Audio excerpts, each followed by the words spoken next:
Part 2 tayo ng gas laws. So, tapos na tayo sa Boyle's Law, Charles Law, tsaka sa Avogadro's Law. Ngayon naman, titingnan natin yung Ideal Gas Law tsaka yung Graham's Law of Effusion. Okay? Alright, start tayo sa Ideal Gas Law. Ano daw yung pumapasok sa isip nyo kapag naririnig yung word na ideal? Pwedeng ideal world, ideal life, kaya ideal person. Pero sa Gen Chem 1, may ideal din dyan. Ang tawag doon, Ideal Gas Law. Okay? Pero ang ideal gases, established sila based sa ilang assumptions. Yung assumption natin na yon is that sumusunod sila sa tinatawag nating KMT for gases or yung kinetic molecular theory for gases. Alright? Ito yung mga KMT statements na mas mapapag-usapan pa natin sa mga susunod na lesson. Okay? So, hindi muna natin i-discuss itong KMT statements pero in-illustrate kasi siya dito sa mga figures na to. Now, yung real gases kasi, hindi sila ideal. Yun ang medyo malungkot. No? Yung real gases, hindi sila ideal. Kaya, kapag nag-college kayo, tapos nag-take kayo ng chemistry courses, lalo na kapag physical chemistry, makikita nyo na mayroon pa tayong equation na ginagamit para sa mga real gases. No? Medyo mas mahaba lang siya ng konti dito sa ideal gas law. Alright? Yan. Ito yung formula natin for ideal gas law. PV over NT is equal to K. Alright? Mamaya, i-modify pa natin yan. Pero again, recall natin, yung P natin is pressure, V is volume, N is mole or number of, or amount of substance, amount of gas molecules. And yung T natin is temperature. Sabi, sa mga experiments, constant daw ito. Okay? Kaya meron tayong K dyan. Constant daw yung P times V over N times T. Okay? Natatandaan natin tong PV, saan nga ito nag-a-appear? Nag-a-appear yan sa Boyle's Law. Itong VT, saan nag-a-appear? V over T, Charles Law. Itong V over N, sa Avogadro's Law. Okay? So, makikita natin, parang nagsama-sama sila dun sa isang formula. Okay? Now, yung K na yon, meron tayong special designation dyan. Dine-designate natin siya using R, which is the gas constant or the R constant. Okay? Ayan. So, instead na K, pinalitan ko siya ng R kasi special kasi siya. Alright? Pinalitan ko siya ng R. Ayan. Now, for 1 mole of gas at standard temperature and pressure, nagko-consume daw siya ng volume na 22.4 liters. Ito, experimentally determined to. So, kailangan lang natin ditong gawin ay i-memorize tong value na to. 22.4 liters. Alright? So, yan. Yung R natin, given that magkakaroon siya ng value na 0.0821 liter atmosphere per mole Kelvin. Saan nakuha yan? Dito. Kapag yung pressure natin is, ito pala yung pressure, o kapag pressure natin is 1 atmosphere, okay? And then, meron tayong 1 mole of gas, tapos, kinonfine natin sa temperature na 273 Kelvin, yung gas na yon mag-o-occupy siya ng volume na 22.4 liters. Kapag pinagsama-sama mo yan lahat at kinompute mo, ang makukuha mo dyan 0.0821 liter atmosphere per mole Kelvin. Okay? Meron pang iba't ibang units na ginagamit. Pero sa Gen Chem, ito yung madalas na gagamitin natin. 0.0821 liter atmosphere per mole Kelvin. Okay? So, yan. Kapag i-rewrite natin siya, magiging PV is equal to nRT. Ito yata yung pinaka-famous na formula sa mga gases. No, again, nakita natin kanina that R is equal to PV over NT. Anong ginawa natin? Minultiply lang both sides by NT. Okay? Cancel. Anong matitira? PV is equal to nRT. Ito lang siya. So, ito yung formula na madalas natin gagamitin. Right. For example, ozone screens out about 95 to 99% of the UV solar radiation headed towards the Earth. What volume? Hinahanap natin volume. In liters, does 1.52 mole of ozone at standard temperature occupy? And the standard temperature and 65 degrees Celsius occupy. Ano yung formula natin? PV is equal to nRT. Anong hinahanap natin? Sabi dito, volume. Ayan, hinahanap natin si volume. So, i-divide ko both sides by P. Cancel. Ano matitira? V is equal to nRT over P. Sulat ko lang dito sa side na to. V is equal to nRT over P. Ano yung N natin? O, given yan, 1.52 moles. Ulit ko dito, 1.52 moles. Ano yung R natin? Yung gas constant, 0.0821 liter atmosphere per mole Kelvin.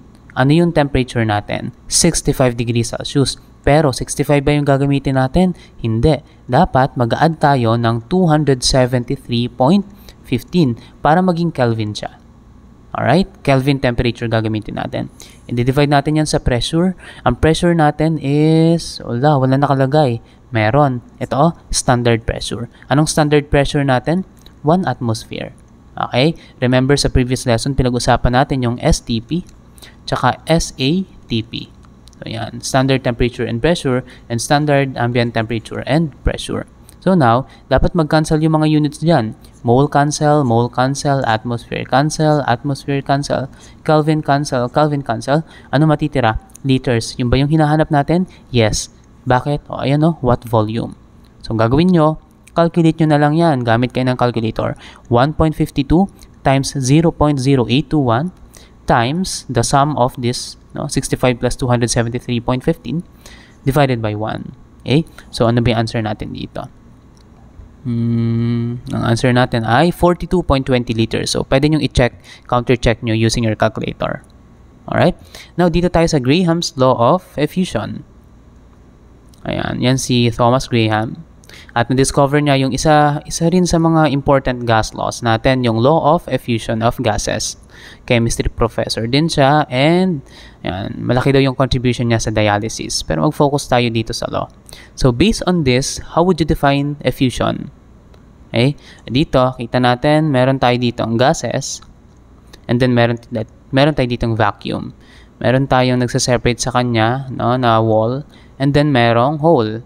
So, yung effusion from this is the escape of gas molecules through a tiny hole into space. Okay? Kasi kailangan malinaw sa atin yung pinagkaiba ng effusion sa diffusion. Okay? Ang diffusion kasi, ito na yung spread of gas molecules in space or through another substance. Spread na siya. Kapag effusion, escape. Tandaan nyo na lang, E tapos E. Alright? For example, umutot ka, tapos ayan, or wag na lang umutot, nagpabango ka, ayan, nagspray ka ng pabango. So, sa classroom nyo, kakalat yung amoy, o diffusion yan. Alright, diffusion yan. Pero for example, meron kang balloon, tapos, ayan, balloon sa party. Tapos, meron ka ditong mga gases. Yung balloon kasi natin, may mga pores yan na maliliit, mga microscopic. Tatakas dyan yung mga gas, kaya nagde-deflate siya. Effusion tawag doon. Okay? Ayan. Now, the Graham's law of effusion states that the rate of effusion of a gaseous substance is inversely proportional to the square root of its molar mass. So, yung formula natin dyan is that the rate times the square root of the molar mass is constant or is equal to K. Alright? Now, sa Graham's law of effusion, na-establish natin kanina na yung rate ng gas natin times the square root of its molar mass is constant. Consider natin na meron tayong dalawang gases. So, rate of, pangalanan natin yung gases natin as gases A and B. So, sulat ko siya dito. So, yung rate ng gas A times the molar mass of gas A is constant. Also, yung rate ng gas B times the square root of the molar mass of gas B is constant. Constant lang daw yan, based sa experiment. So, since parehas K yan, pwede nating i-equate itong dalawang to. So, yung rate of A over or times the square root of the molar mass of A is also equal to the rate of B times the square root of the molar mass of B. Ang gagawin ko, i-divide ko both sides by the square root of the molar mass of gas A. Divide ko both sides, by the square root of the molar mass of gas A. Aside from that, i-divide ko rin both sides by the rate of gas B. Rate of gas B. So, ito, cancel tong dalawang to. Ito, cancel din to. Ano matitira? Yung rate of A over rate of B is just equal to the square root of the molar mass of B over the square root of the molar mass of A. Now, gamitin natin yung mga laws sa radical. Ito, pwede nating express to as the square root of the molar mass of B over the molar mass of A. Yan ang Graham's law of effusion na formula na gagamitin natin. So, rate of A over rate of B, ignore na nga natin ta. Rate of A over rate of B is equal to the square root of molar mass of B over molar mass of A.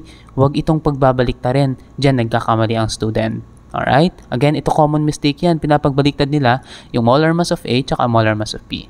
Okay? So, tanggalin lang natin tong lahat ng mga writings natin.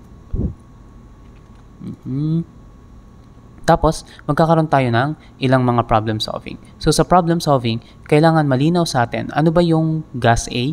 Ano ba yung gas B? Okay? At dahil molar mass yung pinag-uusapan natin, kailangan palagi tayong may hawak na periodic table of elements para ma-identify natin yung mga molar masses nila. Ngayon, sa mga problem sa Graham's law of effusion, madalas na lumalabas dyan is ano yung identity ng gas. Okay? Pinapa-identify nila yung identity ng isang gas. Ayan. Yun yung formula.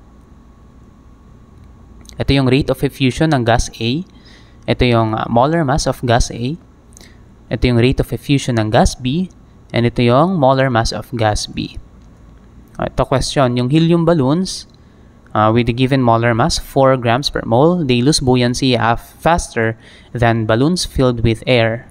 Molar mass daw ng air about 29 grams per mole. Now, bakit daw nangyayari yon? Kasi, ang sagot dyan, Graham's law of effusion pa rin. Compare natin yung helium tsaka air. Helium tsaka air. Oops, air. Yung molar mass ng helium less than the molar mass of air. Pero, ano yung rate nila? Yung rate of effusion.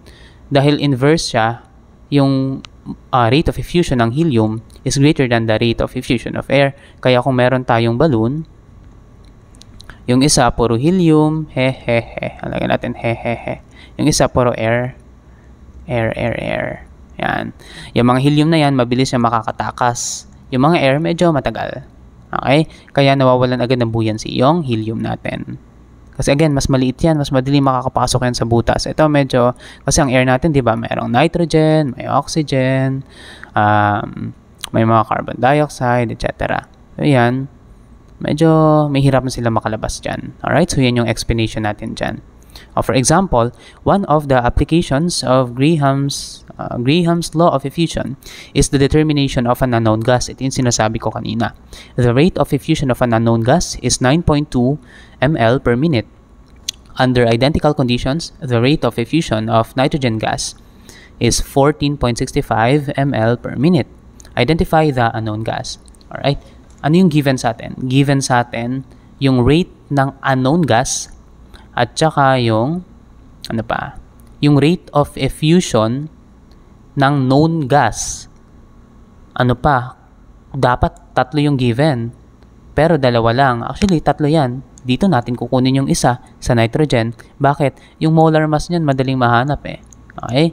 Yung molar mass madaling mahanap. Gagamit lang tayo ng periodic table of elements. So, solve natin siya dito sa next slide. Again, 9.2 sa unknown and 14.65 sa known natin. Ano nga yung formula natin? Sulat ko muna dito. 9.2 tsaka 14.65. Alright. So, yung formula natin again is yung rate ng A. Pangalanan na natin yung A. Gawin nating nitrogen. Yung rate over the rate of B. Yung B gawin nating, let's say, X. Yan yung hinahanap natin eh. Okay? I mean, yung X, yung molar mass niya, yung hinahanap natin later. That is just equal to the square root of the molar mass of X, baliktaran yan, divided by the molar mass of N2. Anong hinahanap natin dito? Hinahanap natin dito is yung molar mass ng X para mamaya ma-identify natin ano yung identity niya. Okay? So now, para i-isolate, square natin both sides. Cancel.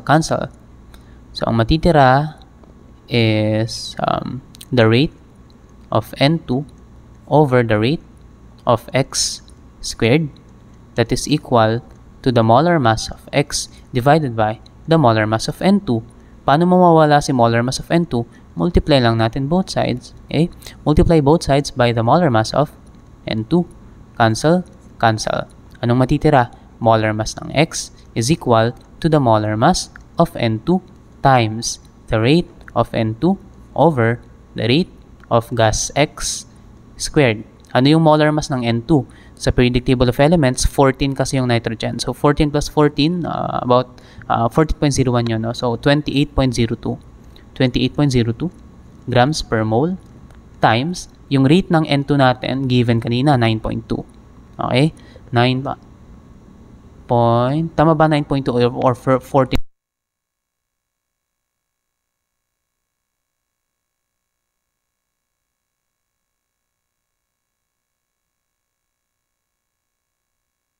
Ng unknown gas natin is 9.2 ml per minute. I-square natin.